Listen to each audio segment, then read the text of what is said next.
Alright, we are cooking with propane here. Look at this nice setup I've got in front of me here. I've got everything all set up to go through, and I've got two cameras. I've got one here, and then I got one pointed down range. The GoPro is going to point down range, hopefully give us a good view of the shooting and the overall area here. But I'm recording the main camera right there with the DSLR, the Canon T7i, for those of you who might be interested. And hopefully you're getting a good view here of my new scope. Now I'm going to take this off, but this is the Twilight DLX from Excalibur. It's a low light scope. Again, I am not sponsored by Excalibur. No problem whatsoever with virtually every other crossbow on the market. But this crossbow has done me well. I'm very happy with it. I have no reason to upgrade, at least at this point. I get that question all the time about whether I'm going to upgrade, and not at this point. I'm not going to. But I got my Dunkin' Donuts iced coffee to hopefully get me through these videos.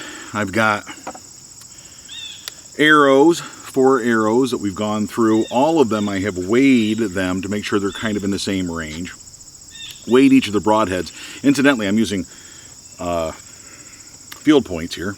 The field point is just a target thing. It's perfect for sighting in the crossbow. For those of you who are new to this stuff, you wouldn't sight in your crossbow with broadheads, but you definitely want to. I did another video on that here recently. You definitely want to use those broadheads before you head to field.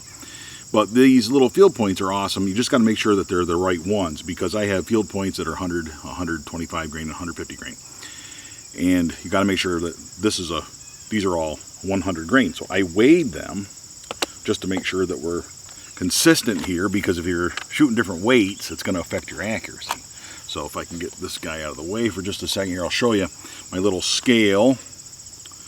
The Hornady scale. I just use this is a powder scale that people would use for weighing powder if you're doing reloads, stuff like that. Just a little scale. There's a little cup that comes with it. You put it on there, you schedule it out to 0, and then I just put each broadhead in it, each little field point rather, each field point in it, to make sure that they are all the right weight, you know, sort of in the same ballpark.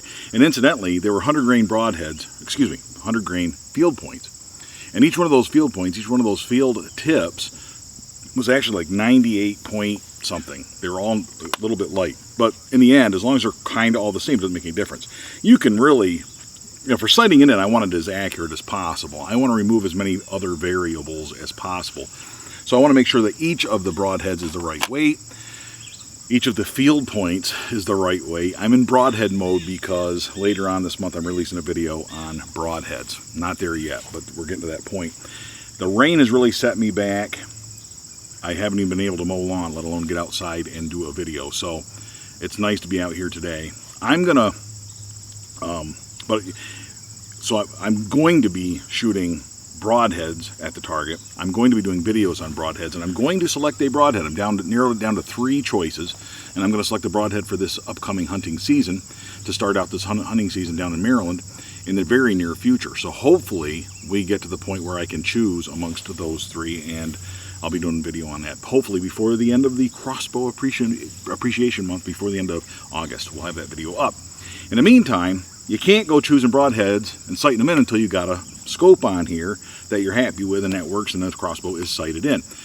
Earlier in the summer, went through, as you know, put in all this quieting gear. We've got the RAB system, the red system, similar to the red system. We've got the S5s, we got the string stars, we've got the X shocks, we got all kinds of goodies on there. So slowed the crossbow right down. That's what it did. We're down to 280 feet per second or so from the advertised 305 feet per second that we started at.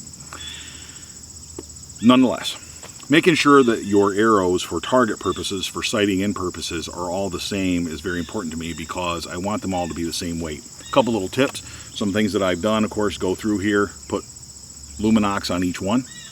Luminox are very important because they do affect the weight, and they put a little bit of extra weight in the back of the arrow, so it can affect accuracy. It's very little. In this day and age, we don't have to get bent out of shape about that. But for sighting in purposes, I really want to make sure it's as accurate as possible. That's why I'm shooting off a rest, all that sort of thing, to make sure that it is going to be satisfactory, to make sure that it is not going to be, that there's no human error. Everything else that's affecting accuracy is down to human error. All the machine error has to be removed. So we make it as consistent as possible to do that. So each of the arrows weighs the same, and they all have the same luminox on them. Oop, I turned that one on. I'll turn that off a little bit. And each of the broadheads weighs this, the field points weighs the same. I'm going to do that all the way through this video, I can tell you right now. And I got the spinner out to make sure that each of my arrows spin properly. Now, I can do it on a bench there. I don't know if I can do it in front of the camera, but we can probably try here real quick. These things are really cool. You really, if you're curious about this stuff, I only get it out once a season at the beginning of the season when I'm sighting in.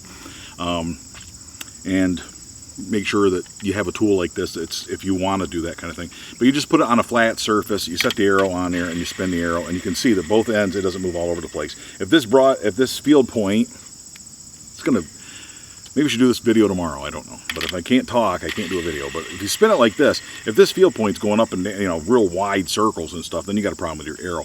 Carbon arrows, you typically don't have that problem. But this thing is really cool because you can just take it apart and throw it back in the box. And it doesn't take up much space. It was cheap, handy to have around, doesn't require any maintenance. There's no batteries, nothing like that. Handy little tool. So if you're looking for a stocking stuffer, looking for a gift idea, something like that, or if you're looking for something to add to your shelf full of goodies that surround your crossbow hunting, then that's one thing you want to look at. This dude, you don't have to worry too much about the carbon arrows because they don't tend to get misshapen. That's my experience. They're going to break before they bend too far, or before they become misformed. Aluminum arrows, on the other hand, you got to watch that kind of stuff. And if you're shooting aluminum arrows, good for you, but you're going to want to check your integrity of your arrows by spinning them. So the first thing we got to do, that, my friends, is the setup. The next step of this video process is for me to get out all these little wrenches. Did a video about Allen wrenches here recently. And Allen wrenches like to have their own little bag separate from all my other Allen wrenches. And the reason I do that, and a few people had commented, very good point, that you can buy Allen wrench sets. And I have those Allen wrench sets. I did not mention it in that video. You just can't mention everything. I have Allen wrench sets that I use for guitars, for example. I play guitar, and as you know, I do the music for this. Every once in a while you hear songs on here. And those are songs that I put together. Some of my guitars require Allen wrenches to adjust tuning, to adjust different parts of the guitar. And having a kit with little fold-out Allen wrenches or slide-out Allen wrenches, all of them are a different size. You can get one that's standard, you can get one that's metric. Those are awesome, and I like having that, like using it. I do use it. But one of the things that I would point out about that is that the reason I don't use that on a crossbow is because these come with very specific ones, and they tend to work. Every once in a while, you'll get one that's close but no cigar. You'll get one that's kind of close, will kind of work, and you think it's turning the little screw, but in fact what it's doing, it's rounding it out.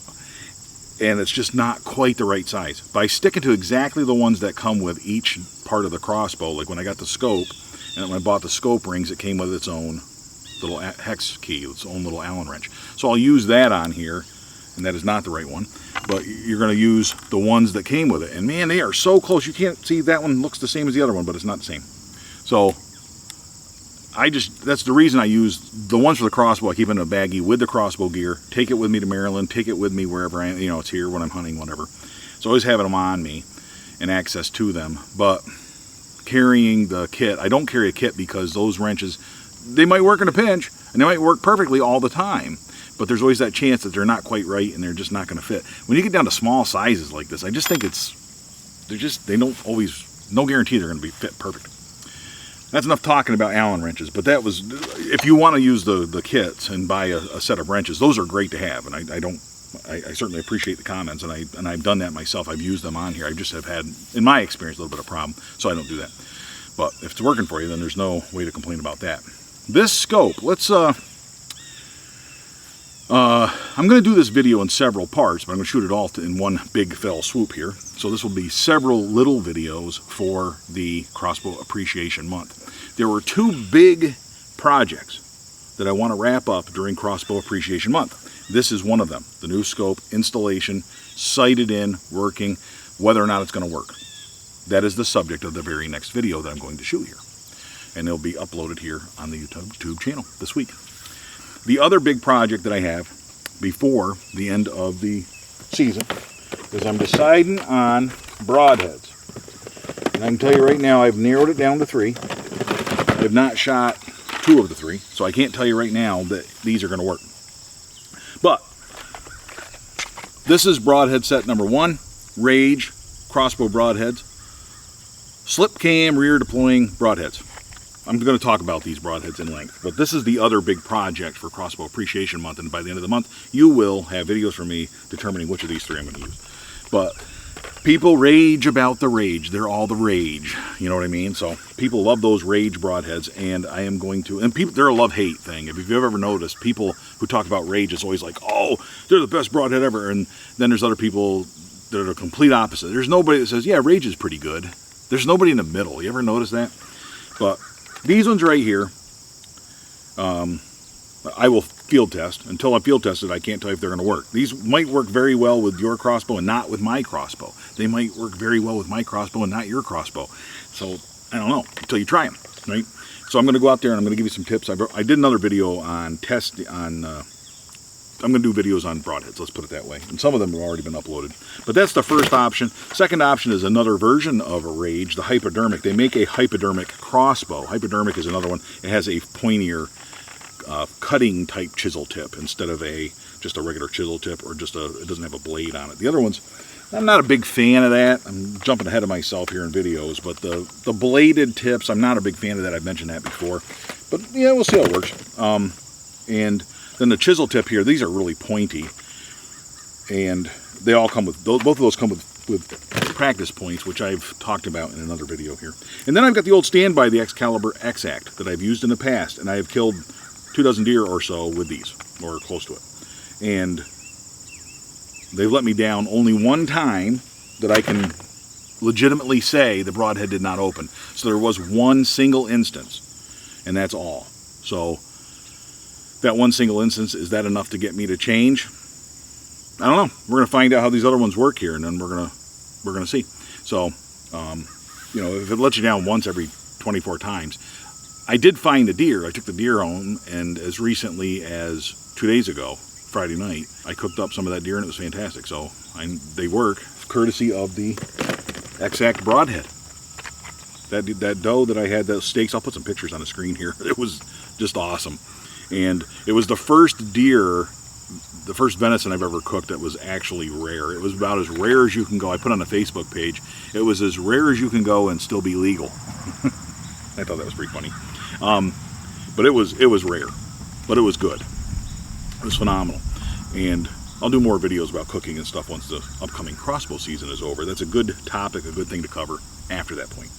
But these broadheads have never let me down. Again, I'm not pushing Excalibur by any stretch of the imagination. I love this crossbow, but I can't say I love Excalibur, really. I mean, I've only hunted with this crossbow. That's about all I've got access to and all I've got a history with, so be it.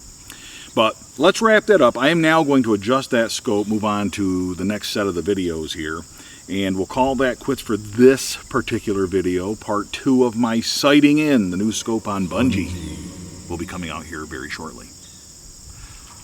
So, make sure you subscribe so you can catch the next video. Make sure you like that Facebook page too if you're into that kind of stuff. And until next time, all hail bungee.